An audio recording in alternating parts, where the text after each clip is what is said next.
Everyone, my name is Harish and we are continuing to learn about Kubernetes, and in this video we will learn about types of storage abstractions that Kubernetes provides, such as volumes and persistent volumes.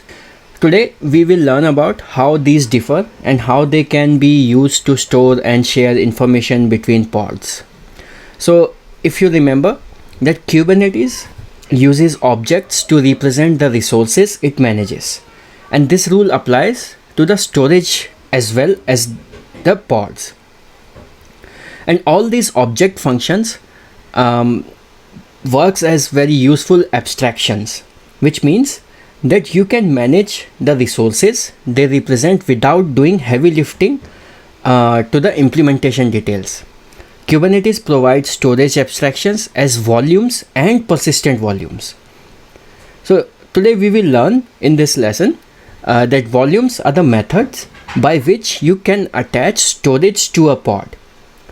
So there are two types of storage. That is, one of them is ephemeral,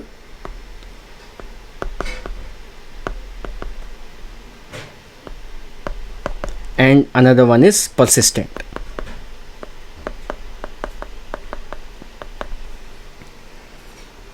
So some volumes are ephemeral, which means they last only as long as the pod to which they are attached, and we will see in an example how what are those kinds of ephemeral storage which you can have.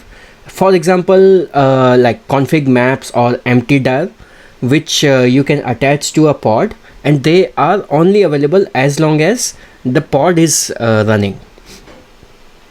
Some volumes are persistent, which means that they can outlive a pod regardless of whether pod is running or not. And some volumes are persistent, so which means they can outlive a pod, but regardless of the type, volumes are attached to pods, not containers. If a pod isn't mapped to a node anymore, the volume isn't either. So other volume types can be used to provide storage that is persistent. This can be used for data that must outlive the life cycle of an individual pod. So in a Kubernetes cluster, you will frequently find these volumes type are backed by NFS volumes or Windows share or persistent disk from the underlying cloud provider. So these type of volumes embody block storage or use network file systems on a cluster. So inside GKE, these volumes are typically backed by compute engine persistent disk.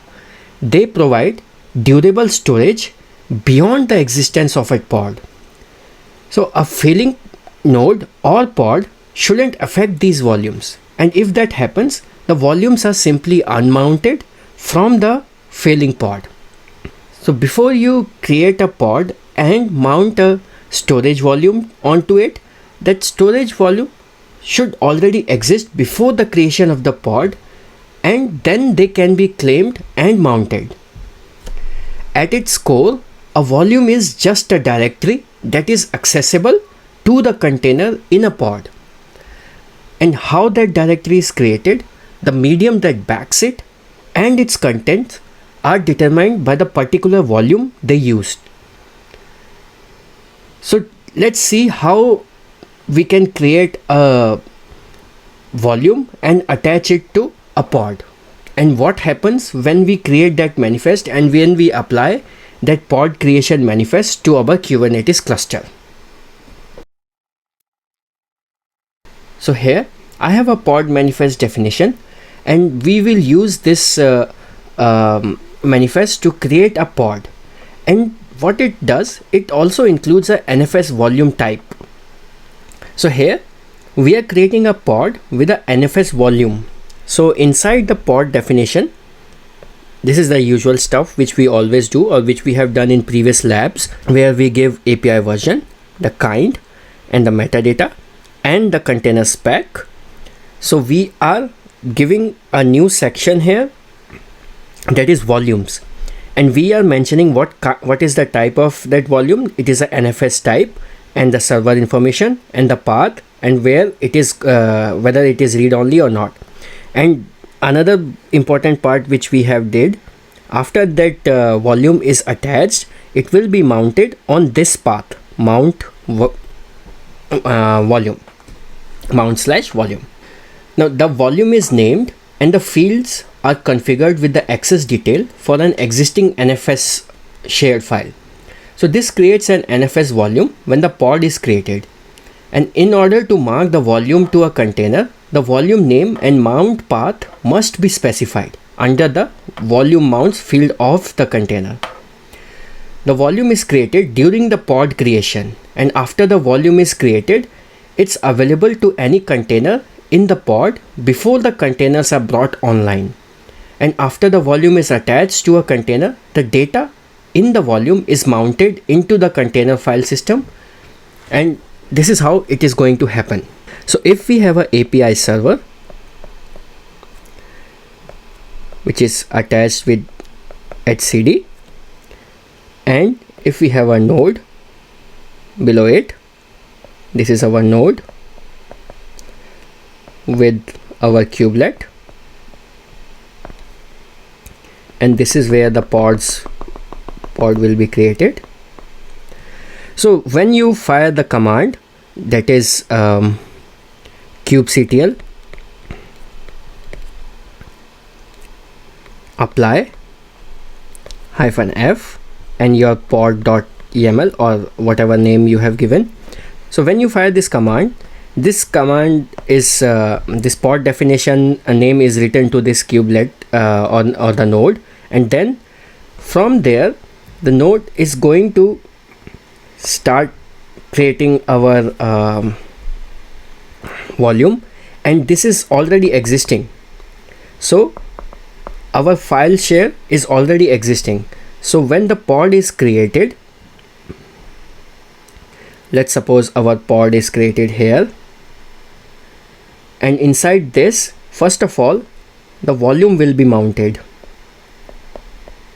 on the mount/vol path, and this is a NFS type, and this is our pod, and then the Nginx will be started, and then Nginx will be able to access this mounted volume. And with the data mounted, the container in the pods are brought online. So after this data mounting is happening, then only the container will be brought online, and the rest of the pod initialization happens as before. And in this example, we have an Nginx pod with an NFS volume attached. The volume is attached to the mount volume directory when the pod is running, and then the Nginx container can see the mount vol directory and get data from it. And for example, maybe the content that Nginx serves is located in that share. So unlike the content of an empty dir volume, which are erased when the pod is deleted, the data saved on NFS volume will outlive. What does that mean? That means if we delete this pod and we create a new pod, then the same process will happen, and the same file share will be mounted, and the new pod will be able to access all the files which are available in this file share. So our volume is outliving the pod life cycle. So next, let's look at the benefits what persistent volumes provide. So basically, from my perspective, there are 4 benefits that persistent volumes have. So one of them is abstraction. So Kubernetes persistent volume objects abstract storage provisioning from storage consumption. Remember, Kubernetes enables microservice architecture, so where the application is decoupled into components that can be scaled easily. Persistent storage makes it possible to deal with failures and allow for dynamic rescheduling of components without loss of data. So however, should an application developer be responsible for creating and maintaining separate volumes for their applications and components? Also, how can developers test application before deploying into production without modifying the pod manifest for their application? So whenever you have to reconfigure things to go from test to production, there is a risk of error, and Kubernetes persistent volume abstraction resolves both of these issues. So using persistent volumes, a cluster administrator can provision a variety of volume types.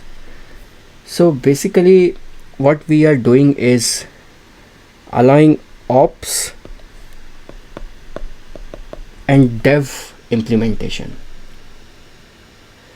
So a cluster administration can provision variety of volume types. The cluster administrator can simply provision storage and not worry about its consumption, and an application developer can easily claim and use provision storage using persistent volume claims without creating or maintaining storage volume directly. So notice the separation of roles. It's the job of the administrator to make persistent volumes available, and it's the job of the developer to use those volumes in application. And due to job roles, they can work independently of each other. When application developers use persistent volume claims, they don't need to worry about where the application is running. Provisioning of storage capacity can be claimed by the application regardless of whether it's running on a local site or in Google Cloud or on any other cloud provider. So as we can see here, we are having segregation of responsibilities. So the operation team is responsible for this part where they are creating storage classes and persistent volumes, and they are worried about the implementation, like from where those persistent volumes will be created. And on the other hand side, dev and operations team is only responsible for making a PV claim and then getting those persistent volumes and using those storages in their applications. So we are having this segregation of responsibility, and this is what persistent volumes enable us to do in our Kubernetes implementation. So now next let's look at what's required for an application owner to consume compute engine persistent disk storage. So we will take two views of this. First, using part level volumes, then using cluster level. So persistent volumes and persistent volume claims in a pod manifest. So you will see that the second way is much more manageable. In order to use persistent volumes, the operation teams that owns the specific cloud implementation defines the storage class and manages the actual implementation of persistent volume. The developers and application owners use persistent volume claims to request the quantity storage and the storage class, which determines the type of storage. This allows the operation team to manage the cloud services that they want to use and allows the application owner to focus on what their application requires rather than on the specific implementation detail. Google Cloud's compute engine services use persistent disk for virtual machine disks, and Kubernetes engine uses the same technology for persistent volumes. Now, creating a compute engine persistent disk using gcloud command, you can create a compute disk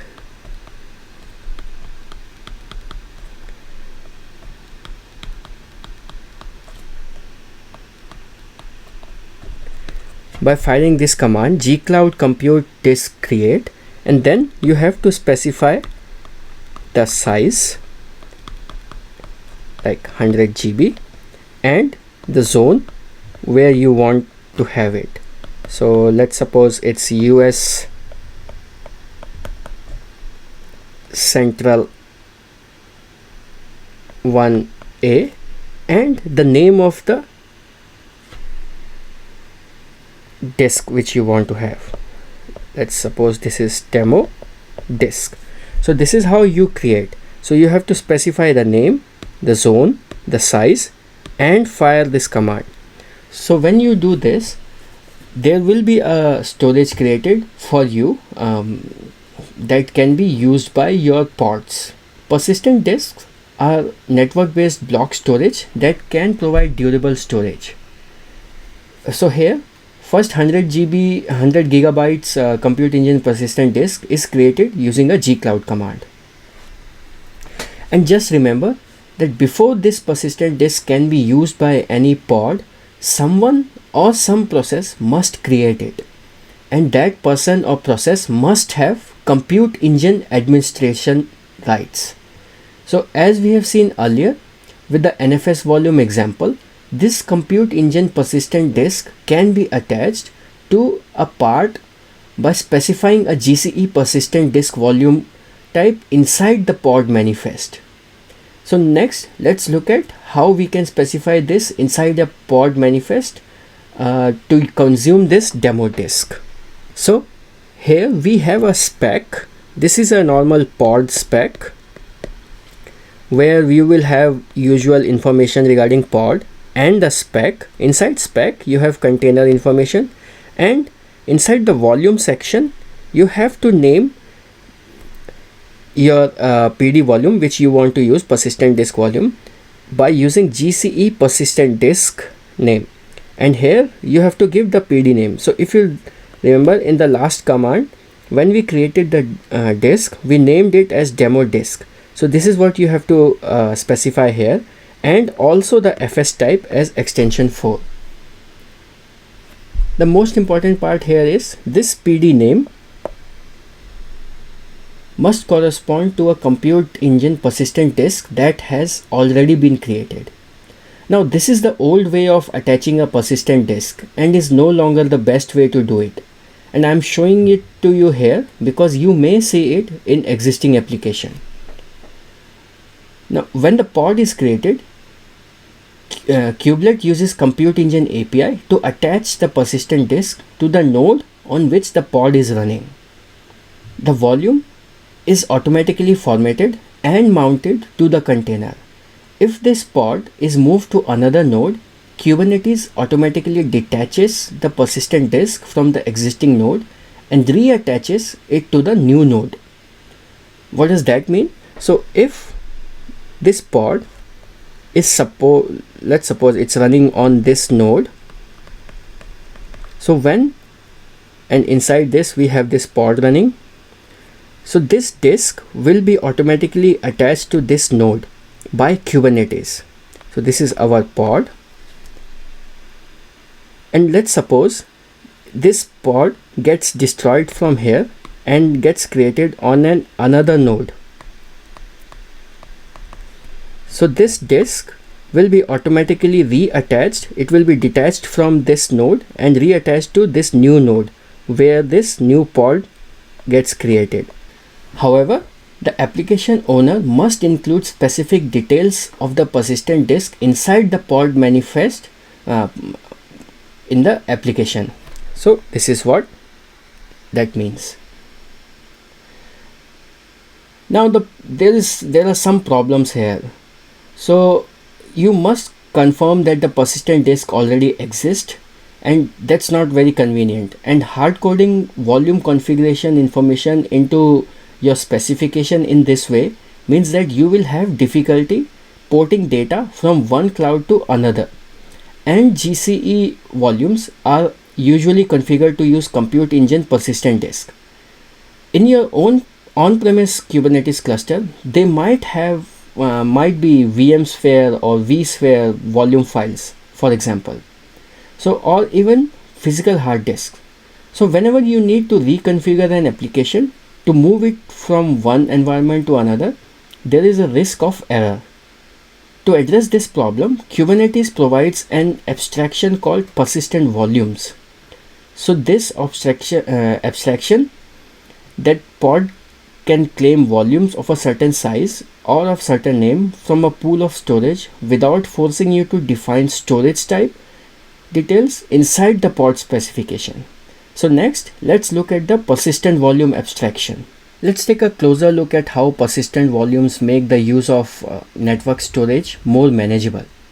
The persistent volume abstraction has two components, persistent volume and persistent volume claim. Persistent volumes are durable and persistent storage resources managed at the cluster level. Although these cluster resources are independent of the pod's lifecycle, a pod can use these resources during its lifecycle. However, if a pod is deleted, persistent volume and its data continue to exist. These volumes are managed by Kubernetes and can be manually or dynamically provisioned.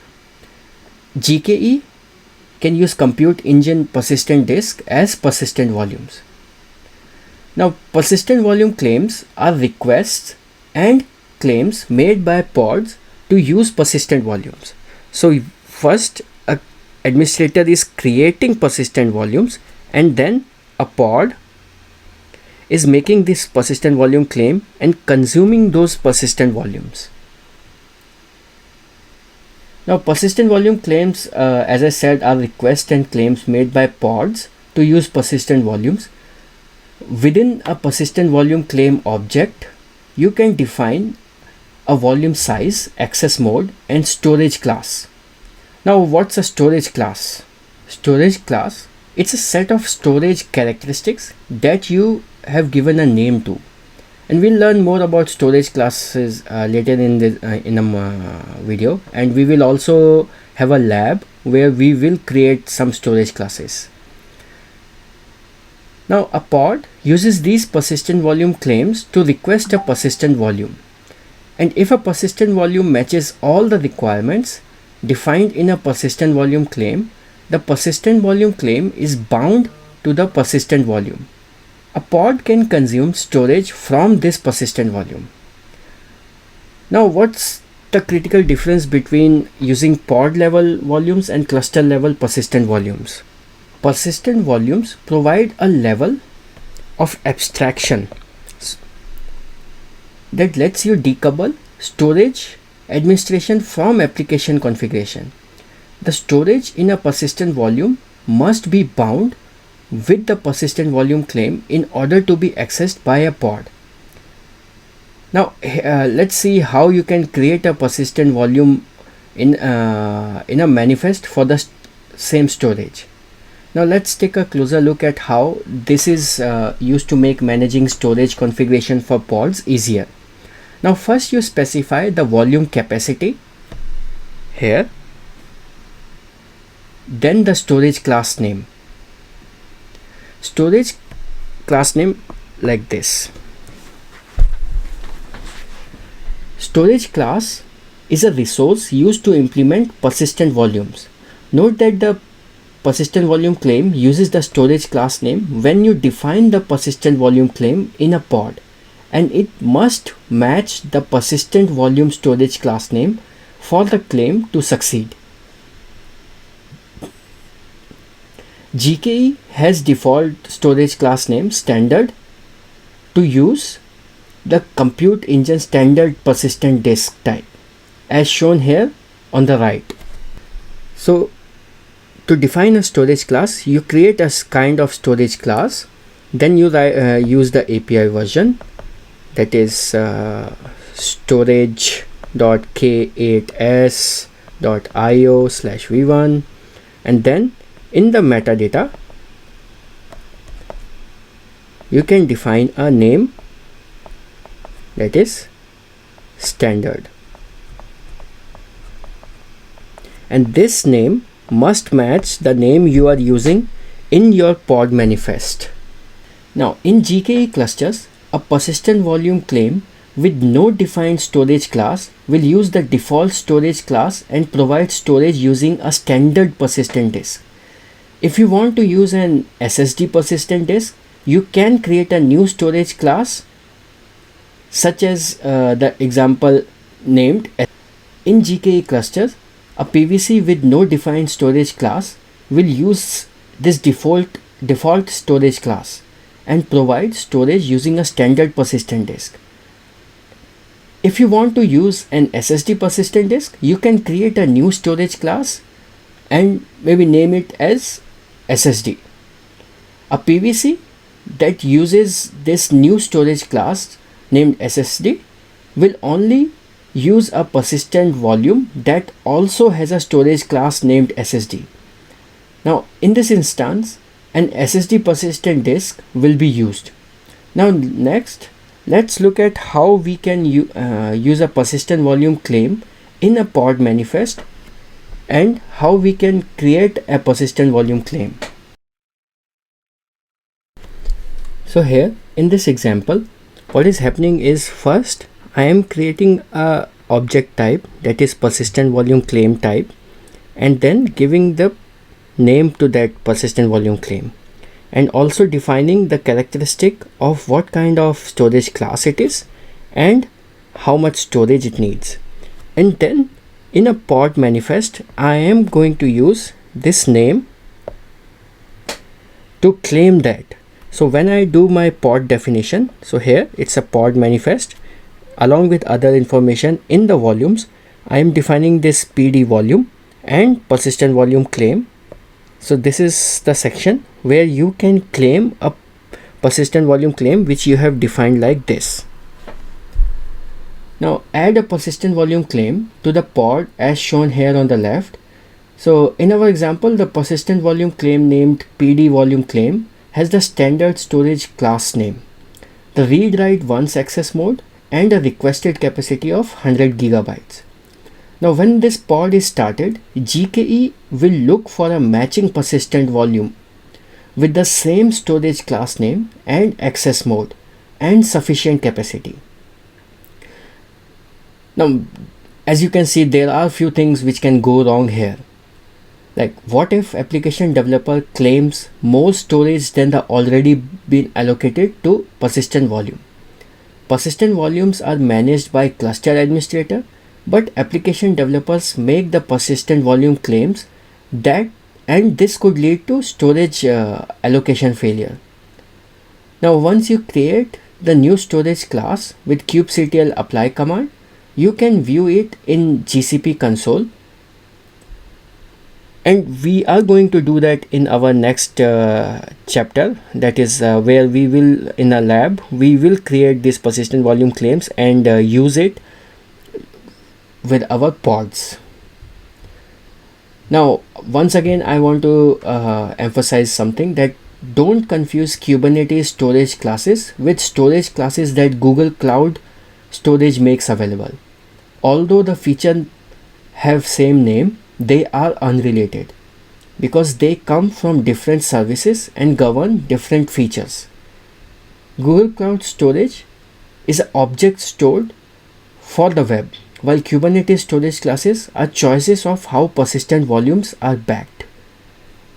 So today we saw how different volumes and storage can be attached to pods and how many ways are there to do it. And in the next chapter we are going to do a actual lab implementation of whatever we have learned so far. So I'll see you in the next lab. Thank you so much. Bye bye.